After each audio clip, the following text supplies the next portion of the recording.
Boa tarde, pessoal. Muito obrigado pelo convite. Bom, antes de mais nada, quero começar abrindo aqui o meu painel, pedindo desculpas. Infelizmente, a minha agenda acabou me prendendo aqui em São Paulo, mas eu não podia deixar de participar de um evento tão importante quanto esse. Acho que é uma honra poder ter sido convidado e agradeço muito aqui. A Larissa já trabalha conosco já há algum tempo, aqui em algumas atividades aqui da Febraban. Eu conheço o trabalho da Larissa já há longa data, mas agradeço especialmente aqui a André, a Cara e a Eduarda, que vão estar dividindo esse painel conosco. Bom, antes de mais nada, eu estou aqui na Febraban já há 8 anos e tenho hoje a responsabilidade da toda a parte de produtos, serviços bancários e toda a parte de inovação e tecnologia do sistema financeiro. Já tem longa data aí que a gente já vem trabalhando com as equipes da Febraban e as equipes dos bancos, já na parte de Open Banking, PIX, mais recentemente agora no CBDC, parte de cibersegurança, enfim, tudo isso. Eu vou começar falando aqui nessa parte de finanças descentralizadas.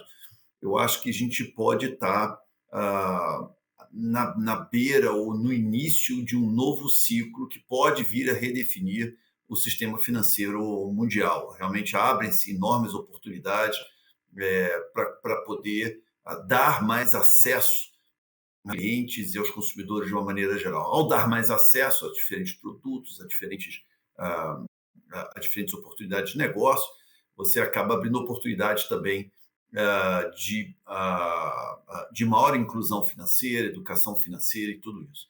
Agora, no entanto, tem alguns cuidados que a gente precisa tomar, né? Quando nós estamos falando aqui de impactos para a sociedade de uma maneira geral, vamos enfrentar provavelmente uma fase de transição.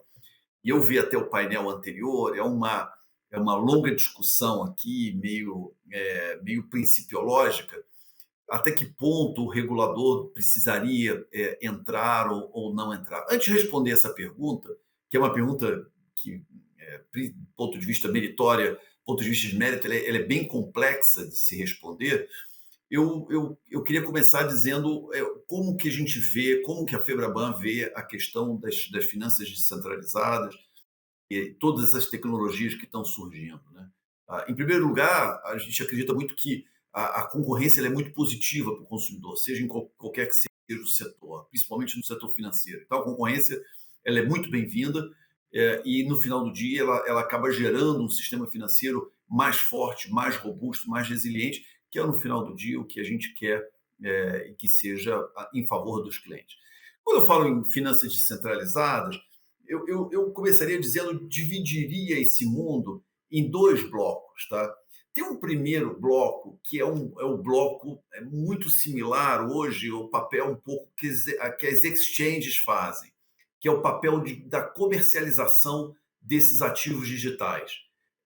Grosseiramente falando, é como se eu estivesse falando aqui de uma corretora de valores. Então, através dessas exchanges, através dessas corretoras, seja lá qual for o nome que queira dar para isso, elas estão habilitadas a vender os seus serviços, os serviços financeiros de uma forma centralizada. Elas vão comercializar. O papel dessas operadoras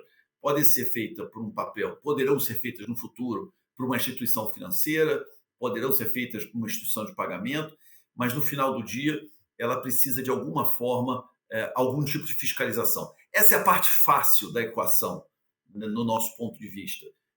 Porque aqui o papel de quem está comercializando esses ativos, todos nós sabemos qual é a importância de quem está comercializando, vendendo, comprando ativos financeiros ou comercializando em nome dos clientes, né? E tem alguns princípios que a gente precisa ter muito em mente, são importantes, são princípios fundamentais para a proteção do consumidor, como a Larissa colocou agora há pouco, né?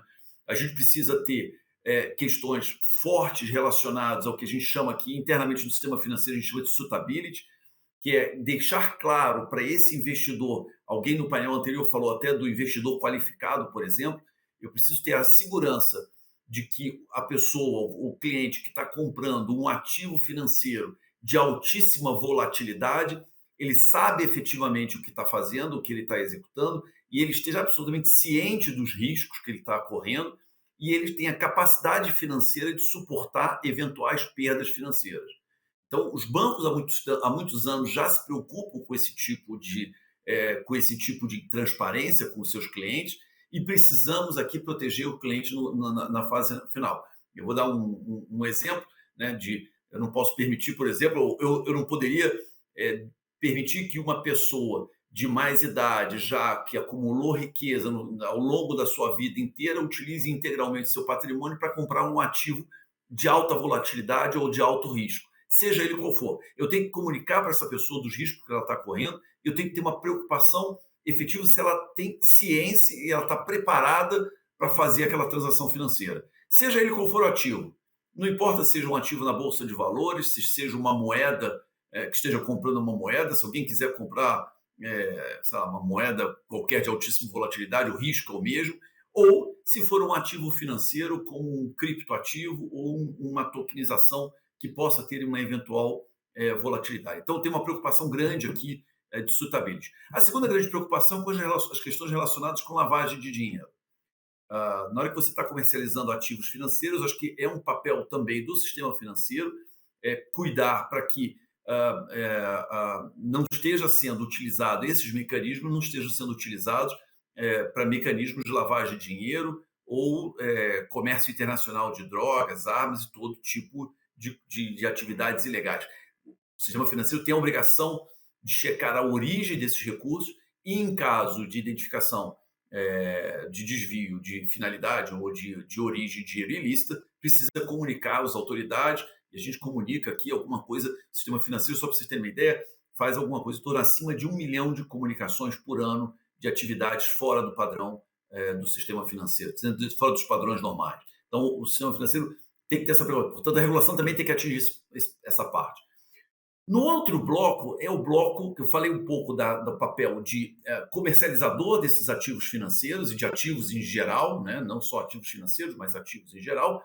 E tem um segundo bloco, que é o papel do emissor de token, é o tokenizador ou emissor de token, que ele também tem algumas responsabilidades. A gente viu casos que aconteceram em outras geografias, em outros países, até casos de stablecoins que colapsaram agora durante a pandemia. Então, precisa aqui também ter o papel do tokenizador, do papel do emissor do token, de ter as responsabilidades e as respectivas fiscalizações para sabermos se aqueles recursos estão sendo efetivamente empregados naquele tipo de token que foi contratado pelo cliente, né? Se não é o caso contrário, a gente começa a ter situações em que são as famosas pirâmides, né, que as pessoas acreditam que estão comprando um determinado ativo e aquilo efetivamente não existe por trás. Então, mais uma vez, precisa ter um papel aqui de proteção do consumidor.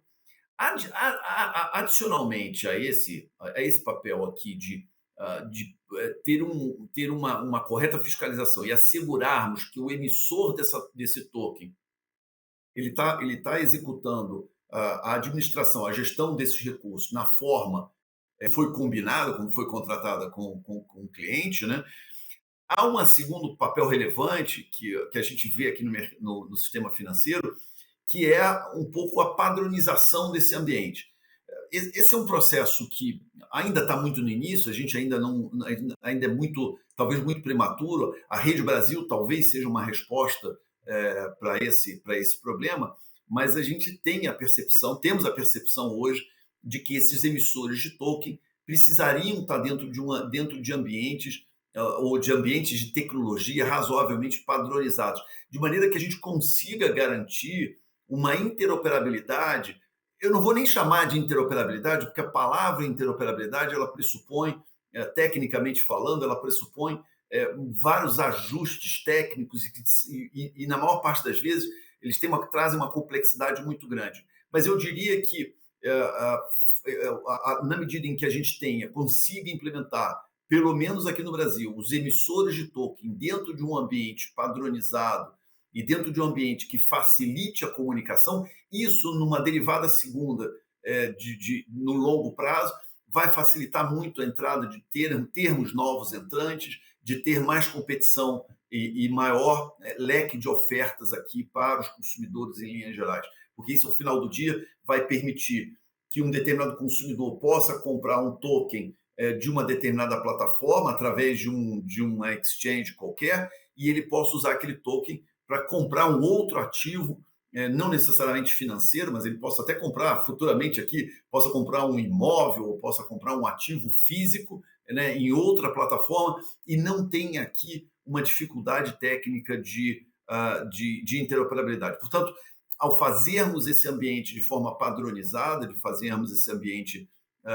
de forma que seja comunicável entre todos os participantes, nós vamos ganhar muito lá na frente de evitarmos aqui um desenvolvimento técnico, toda a complexidade de termos interoperabilidades entre múltiplas plataformas, e isso traz uma complexidade muito grande em termos de desenvolvimento, em termos de ambiente. Então, precisamos pensar agora um pouco nessa infraestrutura, como é que a gente chega num denominador comum de todos os participantes, todos esses emissores de token, pelo menos os que são aqui no Brasil, tenham um ambiente comum de emissão para a gente poder facilitar depois a competição lá na frente e a gente ter um ambiente mais aberto. Então, vou encerrar por aqui para depois termos um debate mais aberto, mas mais uma vez agradeço o convite e vamos em frente. Muito obrigado.